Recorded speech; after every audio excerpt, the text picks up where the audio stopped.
አሰላሙ አለይኩም ወራህመቱላሂ ወበረካቱ ውድ የጥናት አካዳሚ ተከታታዮቻችን እንኳን በሰላም በጤና መጣችሁ ወደ ጥናት አካዳሚ ማለት ነው። በዚህ ዩቲዩብ ቻናል ማለት ነው አማርኛ፣ እንግሊዝኛ፣ ሂሳብ፣ ኦሮሞኛ እንዲሁም ሌሎችን ትምህርቶችን የምንሰጥ ይሆናል ማለት ነው። እናንተ ትምህርቱን በመከታተል ከዚህ ዩቲዩብ ተጠቃሚ ሆኖ ማለት ነው።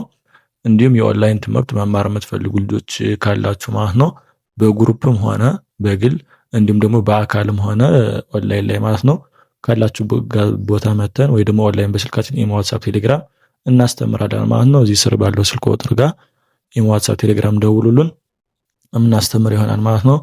ዛሬ የማስተምራችሁ አማርኛ በእንግሊዝኛ እንትን ማለት ነው አረፍተ ነገር መስራት ወይ ደግሞ ቃላት መመስረት እንዴት እንደሆነ ማስተምር ይሆናል ማለት ነው። እናንተ እስከ መጨረሻው በመከታተል ተጠቃሚ ሁኑ ማለት ነው። እንዲሁም ምን ያክል የትምህርት ፍላጎት አለ የሚለውን ቸክ አድርጉበት። ብዙዎቻችሁ ቪዲዮ ጀመራችሁ ታቋርጣላችሁ፣ ትዕግስትም የላችሁም እና ትዕግስታችሁንም ገንቡበት። በዛው ቀጥታ ወደ ትምህርቱ እንግባ።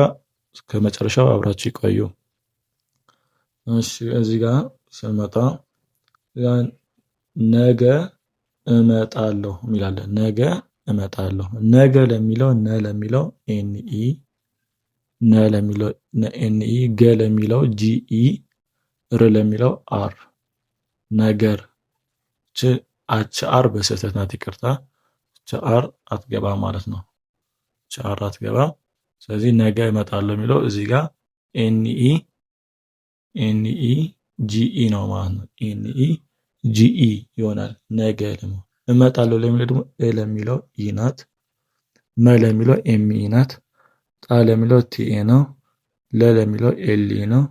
ሁ ለሚለው ደግሞ ኤች ይሆናል። ስለዚህ እመጣለሁ ብለን ስንጽፍ ኢ ኤምኢ ቲኤ ኤልኢ ኤች ዩ፣ ነገ እመጣለሁ የሚለው በዚህ መልኩ ይጻፋል። እዚህ ጋር ደግሞ ስራ ላይ ነኝ፣ ስራ ላይ ነኝ ብለን ስንጽፍ ደግሞ ስ ለሚለው ኤስ ነው የሚሆነው። ስ ለሚለው ኤስ ነው ስድስተኛ ፊደል ስለሆነ። ራ ለሚለው አርኤ፣ ስራ ሲጻፍ እንደዚህ ነው። ላይ ለሚለው ደግሞ ላ ለሚለው ኤልኤ፣ ይ ለሚለው ደግሞ ዋይ፣ ላይ እንደዚህ ይጻፋል። ነኝ የሚለው ደግሞ ነ ለሚለው ኤንኢ፣ ኝ ለሚለው ጂኤን። ኘኙ ጋር ብዙ ትወዛገባላችሁ። ጂኤን ኢ፣ ጂኤን ዩ እያለ ነው የሚሄድ። ጂኤን ብሎ ነው የሚጀምረው ኘኙ ማለት ነው። ስለዚህ ስራ ነኝ ብለን ስንጽፍ፣ ስራ ነኝ ብለን ስንጽፍ ማለት ነው ስ ኤስ አር ኤ፣ ላ ኤል ኤ ዋይ፣ ነኝ የሚለው ደግሞ ኤንኢ ጂኤን ማለት ነው። በዚህ መልኩ ይጻፋል። ወደዚህ ጋር ስንመጣ ነገ እንገናኝ፣ ነገ እንገናኝ።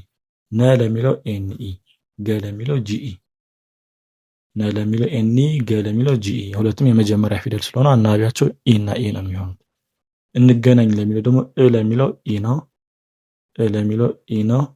ን ለሚለው ኤን ነው። ገ ለሚለው ጂኢ ነው። ና ለሚለው ኤንኤ ነው። ኒ ለሚለው ደግሞ ጂኤን ነው ማለት ነው። ስለዚህ ነገ እንገናኝ ብለን ስንጽፍ ነገ ኤንኢ ጂኢ፣ እንገናኝ ደግሞ ኢኤን ጂኢ ኤንኤ ጂኤን ማለት ነው። ከዛ በፊት ወደዚህኛው መስመር ከመግባታችን በፊት ላይክ ያላረጋችሁ ላይክ አድርጉ፣ ሰብስክራይብ ያላረጋችሁ ሰብስክራይብ አድርጉ ማለት ነው። እዚህ ጋር ደግሞ ስንመጣ የት ነው ያለሽው፣ የት ነው ያለሽው። የ ለሚለው ዋይ፣ ት ለሚለው ት፣ የት እንደዚህ ይጻፋል። ነው ለሚለው ደግሞ ነ ለሚለው ኤንኢ፣ ው ለሚለው ደግሞ ዳብሊው፣ የት ነው፣ የት ነው እንደዚህ እንጽፋለን። ያለሽው ለሚለው ደግሞ ያ ለሚለው ዋይኤ፣ ለ ለሚለው ኤልኢ፣ ሺ ለሚለው ኤስኤች፣ ዳብሊው ለሚለው ደግሞ ው ለሚለው ደግሞ ዳብሊው ማለት ነው። ስለዚህ የት ነው ያለሽው ብለን ስንጽፍ የት ለሚለው ዋይኢቲ፣ ነው ለሚለው ኤንኢ ዳብሊው፣ ያለሽው ስንል ደግሞ ዋይኤ ኤልኢ ኤስኤች ዳብሊው ይሆናል ማለት ነው። ወደዚህ ስንመጣ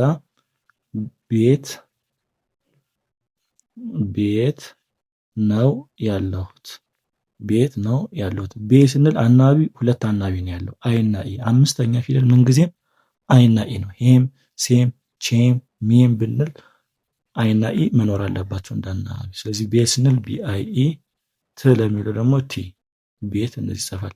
ነው ለሚለው ደግሞ ነ ለሚለው ኤንኢ፣ ው ለሚለው ዳብሊው፣ ያለሁት ለሚለው ደግሞ ያ ለሚለው ዋይኤ፣ ለ ለሚለው ኤልኢ፣ ሆ ለሚለው ኤችዩ፣ ት ለሚለው ቲ። ስለዚህ ቤት ነው ያለው ብለን ስንጽፍ ቤት ስንል BIE፣ ት ስንል ቲ፣ ነው ስንል NEW ይሆናል ማለት ነው። ነው ለስንል ያለሁት ስንል ደግሞ YALEHUT ማለት ነው። ውድ የጥናት አካዳሚ ተከታታዮች ትንሽ የግራ ያገባችሁ ካለ የኦንላይን ትምህርት የሚመከረው ለዚህ ነው። የምትችሉ በአካል ማችሉ ደግሞ የኦንላይን ትምህርት መከታተል ትችላላችሁ ነው። ቅድም ማሳያችሁ ቁጥር የዛሬው ትምህርት የኔን ይመስል ነበር። ቀጣይ ቪዲዮ በምን እንዲሰራላችሁ የምትፈልጉት ነገር ካለ ኮሜንት ላይ አሳውቁን ማለት ነው። ቀጣይ እስክንገናኝ ማሰላም